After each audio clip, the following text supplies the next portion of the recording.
So welcome to the myth-busting series of the Building with Natural Materials group with ACAN.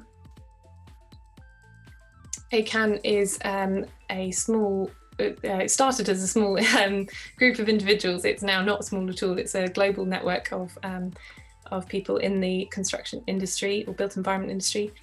And we are working together to accomplish three aims of decarbonising now, ecological regeneration, and cultural transformation. I'm not going to go into detail about all of this now, but there's lots of information available on the website of ACAN, so please do look into it.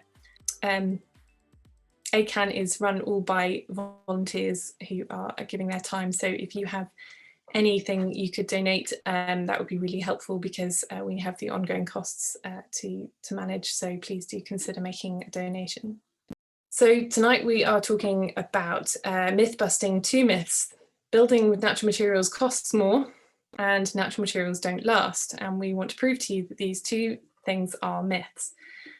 Today with us we have 5 panellists: Barbara Jones from the School of Natural Building, Chris Brookman from Back to Earth, Mark Lynn from Thermofleece, Joe Doan from Hartwin, and Beth Williams from Build Collective.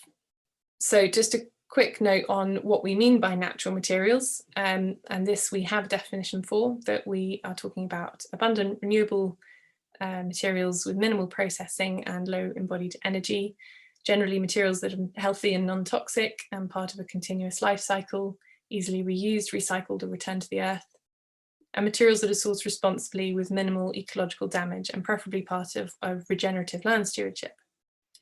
We understand there isn't a black and white definition for this, but this is generally what we are supporting and what we're talking about this evening.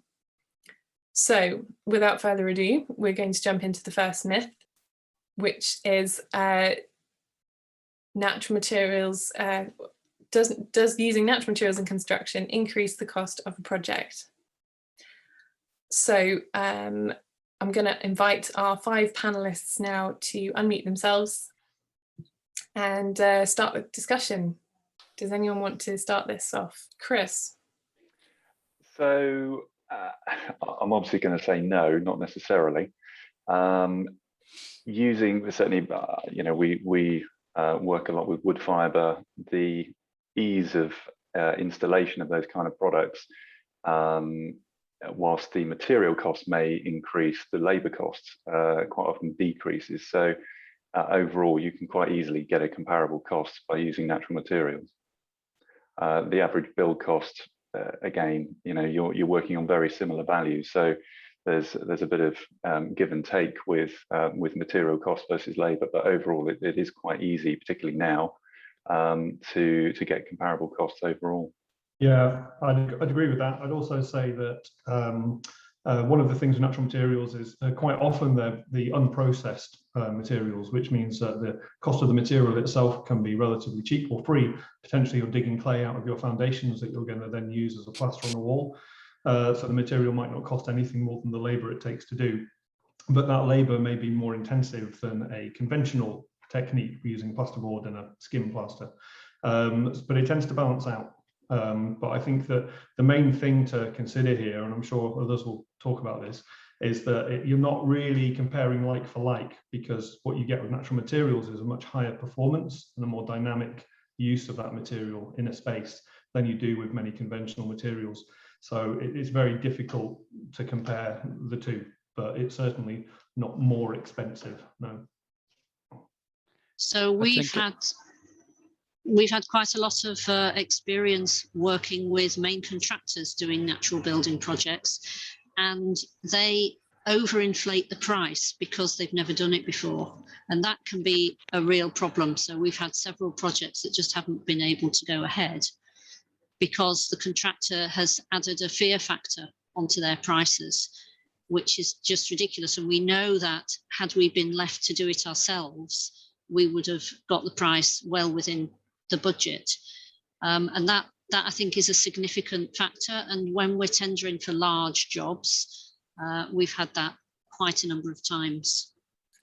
My specialism is in natural insulation. So prior to the meeting, I just did some calculations to work out the material insulation material costs for a 0.18 U value in a typical roof. Now, the issue we have with insulation in general is that everyone compares the price of it to a low-grade fiberglass, which is like going into a Clark showroom and asking the car dealer how it compares price-wise to a Sinclair C5. Well, anyone that remembers that. So it's a bit of a meaningless comparison. So if you compare, say, Thermofleece for 0.18 U value to, I've done a few different build-ups. So we've got a phenolic foam Celotex type. 0.18 would be about 21 to 23 pounds a square meter. Something like Rockwool Flexi would be 16 pounds a square meter. A fairly basic multi-foil, double multi-foil or a single with a PIR board is about 16 pounds a square meter. Something like Cozy Wool Roll would be 19 pounds a square meter. And a slab, either Cozy Wool or maybe a hemp or a flex wood fiber, is about 22 pounds a square meter. So when you're comparing sort of, you know, performing products rather than something that's sort of like a fiberglass loft roll, the natural fiber insulation in that situation is in the ballpark. It's not the most expensive and it's not the cheapest, but the variation between them is it might be 20 or 30% more expensive than a, you know, than a regular product, or it might be 20 or 30% less. And I think the key is to get the decision makers to realize that, so that they're not ruling these products out on the basis of this myth before they evaluate the job. And obviously everything needs to be taken on its own merits and the job's costed. And I think if we can get people to the point where they cost the jobs, then and accurately cost the job, so not doing what Barbara suggests, which is a common practice, I agree.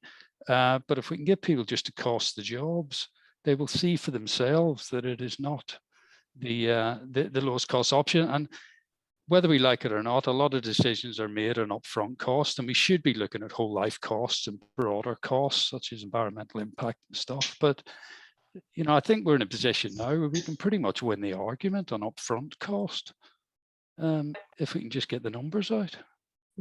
I think that's right. So with the ACAN panels, the straw panels, then we confidently can build houses for £1,500 a square metre. And that's a very high quality thermally efficient house. And what generally happens is that major developers don't compare like with like. And so they're trying to compare the poor quality that they produce with the high quality that natural materials produce. And they're always going to be finding out that what we're offering does cost a bit more in those terms. But not only does it cost a little bit more, but it lasts infinitely longer. And it gives you indoor air quality, really good, healthy conditions. And like Mark was saying, the insulation does a lot more than just provide the U value. And we've got to be really thinking about what is it that we're offering customers.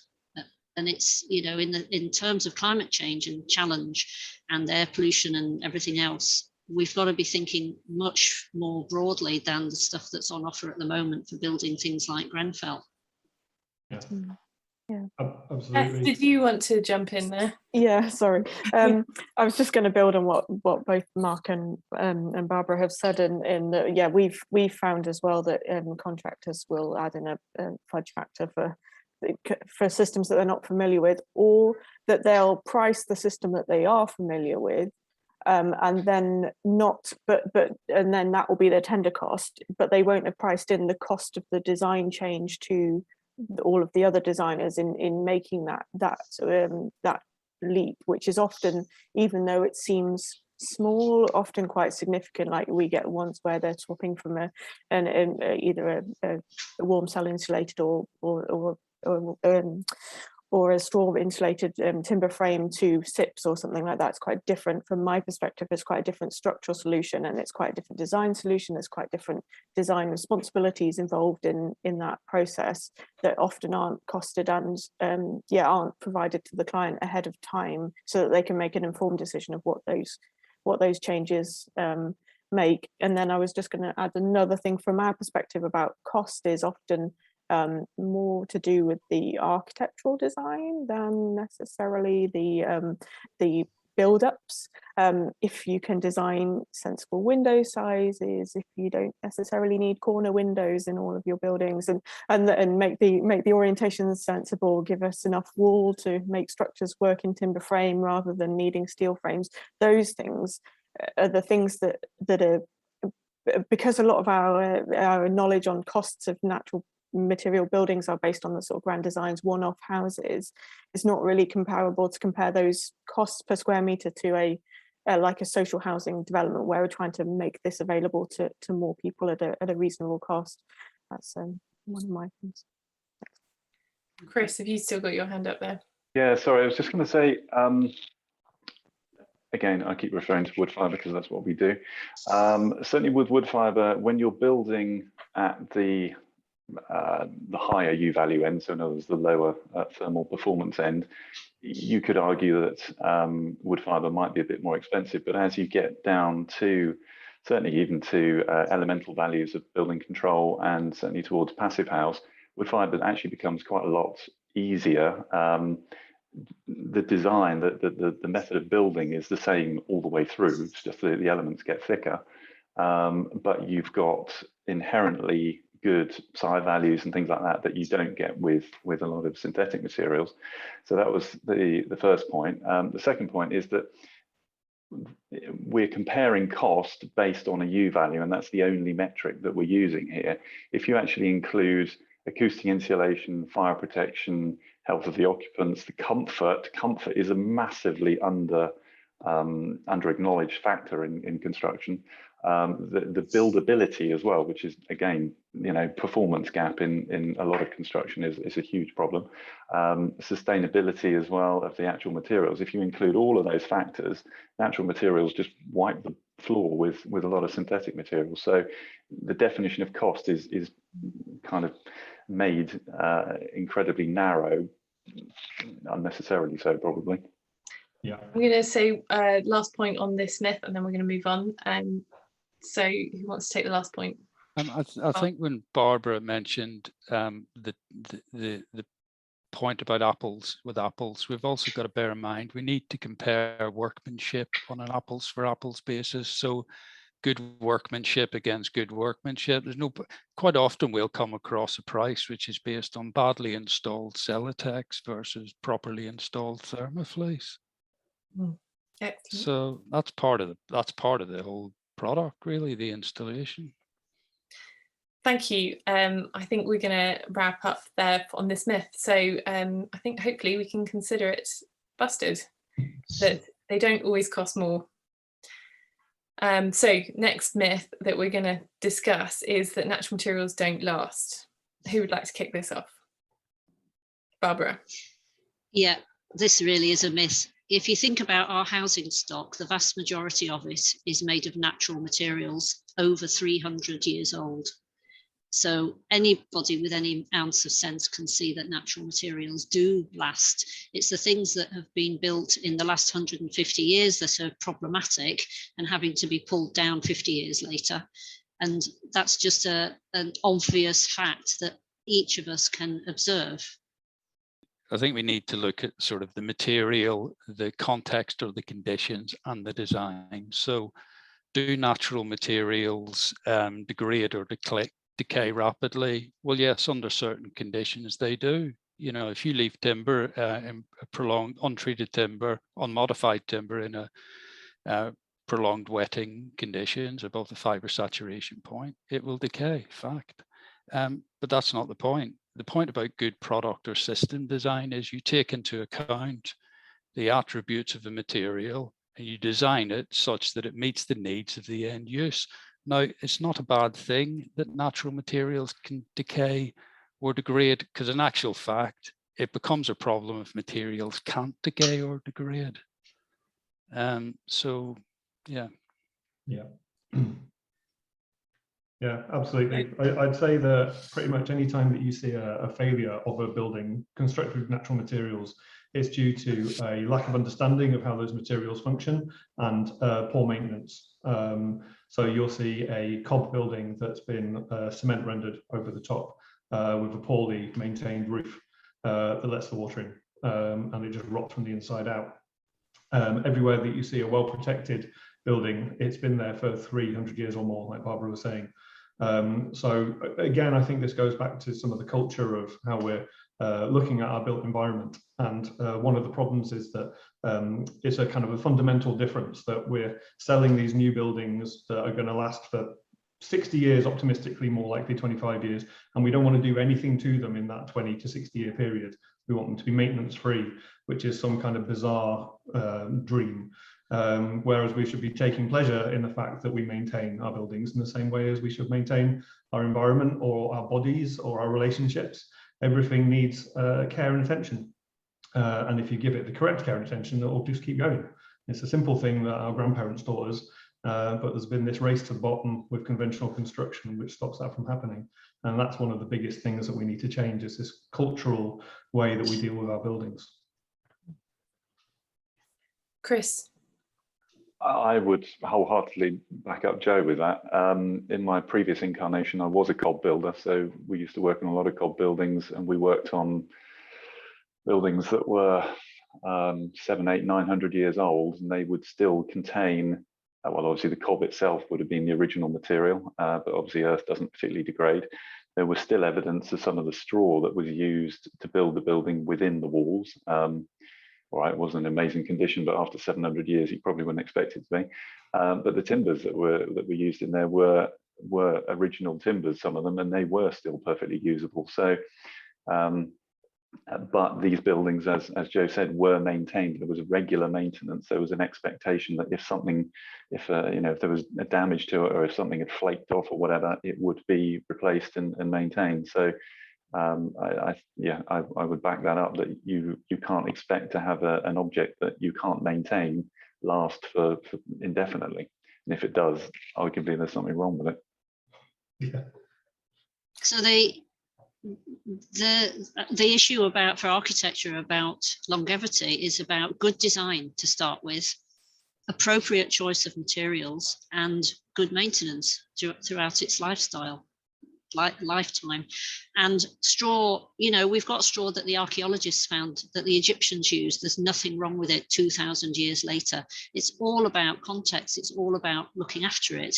And if you keep your design as simple as possible, and you use natural materials, and you use, for instance, a lime plaster on the outside. Lime plaster's been around for 12,000 years. So we know that it lasts, and we've still got some that's 12,000 years old. So it is rather longevity. It does have rather a long life. And that's the key to it, is simplicity, good design, choose the right materials and look after them. Mark? Yeah, I was going to say this is a philosophical point, but I don't think it is. We're talking about durability of natural materials here. I mean, there's an enzyme that's secreted by quite a number of microbes, bacteria and fungi, which is polyethylene terephthalate hydrolase, or PET hydrolase, and that breaks down polyester into ethylene glycol and terephthalic acid, and similar enzymes break down polypropylene and polyethylene. Now, that's a nascent industry, but it's only a matter of time before microbes, digesters containing GM modified microbes that secrete these enzymes, can break down materials like polyester and PPE and PP. Now, on one respect, that's a good thing, obviously. But of course, what happens when those microbes escape into the wild, which they invariably will, that suddenly introduces a biohazard to pretty much half the plastic stock in construction in the UK. So you suddenly potentially introducing a biohazard that could degrade plastic in construction in my lifetime as an unintended consequence of developing industries to break plastics down. So that's something that needs to be considered. Interesting point. Beth. Yeah, I was just going to add about from me, the designing with natural materials, designing with any material really, but particularly with natural materials, is about choosing how long you want your building to last, and then design, and also then designing to the location, which is what Barbara was talking about earlier. If you've got a coastal location, your design choice is going to be different to an inland location. If you've got ground conditions that are particularly aggressive, your choices are going to be different to if you're just building on some nice sand somewhere that's pretty inoffensive. So it's about choosing your materials to deal with the maintenance aspects that are going to come from all of those different choices, and also from a structural perspective, choosing your materials that are going to give you the strength and the properties in the ways that you want them to, whether it's compression or bending or tension, using the materials in the ways that they behave, which is usually more critical with natural materials, because you can't design them to behave in a way that you want them to, as you could with, say, concrete or with steel. You have to work with the properties that you're given, often, not always, but often. Yeah. On the last question on that slide, are natural materials strong enough to be used in tall buildings? Do we always need to use 100% natural materials? A building's not a sort of an amalgamation of materials with different properties. So do we need to have a natural material that's going to enable us to build skyscrapers? Or can we not just rely on steel or you know, all right, you can do it with timber to some extent. The buildings have to be entirely natural or entirely synthetic? Or you know, do we need to be purist about it? You know, we have to realize that, you know, is it possible to fulfill 100% of our needs with 100% natural materials? Because there's consequences to that. You know, just because a resource is renewable doesn't make it infinite. So, you know, you might also ask, do we actually need to build tall buildings? Yeah, that. Barbara. Also, people tend to forget that stone is a natural material. Brick is a natural material. The important thing is to use those materials with lime and not with cement. And we can build, the Romans built very tall buildings. The Moroccans built 12-story buildings with earth. You forget that natural materials can do these things and have done them in the past. You just have to look at archaeology and history to see that. But also Christopher Day wrote that famous book, A Pattern Language, about how it doesn't suit us as human beings to live much higher than 4 stories. And we ought to be paying attention to that. If we're thinking about health and well-being, then we should really be thinking about good design, and design that is for human beings, for us to feel good in our lives. And just raising the point that point number 3 on here is about the robustness of natural materials in exposure to busy places. What would you say to that? Well, we've built them. We've built buildings with clay plasters and with lime plasters that are in cafes and community centres, and they are definitely robust enough. Yeah. And you can go to something harder like Tadalact, or more polished surfaces if you want something even more robust. Clay tiles are a natural material. They're used all over the place. People don't realize what are natural materials. You know, look at what the Victorians used to do. Most of what they used was natural materials, because they hadn't invented all this other stuff at that point. And a lot of those materials could be reused if we were building them better. Joe. Yeah, I would say this is basically just reiterating a point that I think we've all touched on, that it's about understanding your materials palette and specifying them appropriately, because there's so much to choose from and there's so much diversity within the materials and the functions of those materials, that you can, if you know what the area is going to be used for, if it's going to be a high traffic area, then you can choose the right material that's going to perform well in that system. And it's about understanding that at the beginning of the process. This goes back to the cost thing that we were talking about before. is you can't exchange these things as a like for like. It doesn't work as well that way, because it's a system. You're building as a system, and you need to understand how it's going to be used. You need to understand how the materials can be used. And if you do that, then you can build something that's going to react correctly to the environment and to the people that use it in a really, really interesting and positive way. So yeah, all things are potential. It's absolutely robust enough of a choice. You just need to understand it and specify correctly. Last point on this myth. Who wants to summarise? Anyone want to have the last word? Well, they definitely are as durable, if not more durable. We only have to look at the evidence before our eyes of the naturally built buildings that are lasting and the ones made with other materials which are being pulled down. Thank you very much. So I think we can consider that myth busted, very well and truly busted. Thank you to all of you 5 speakers. That's been really, really interesting this evening. Great to get your input, and if you have references, please do post them and we'll share. So just a quick note on what we've got coming up next as a group. We've got lots of events to come. The next one we're going to be talking about next month is Earth, building with Earth. So please do keep a lookout for that. We also have a survey that we've been doing, and we would really love for everybody to fill that in if you can. And please do get in touch if you want with our email address, naturalmaterials@architectscan.org. Thank you very much.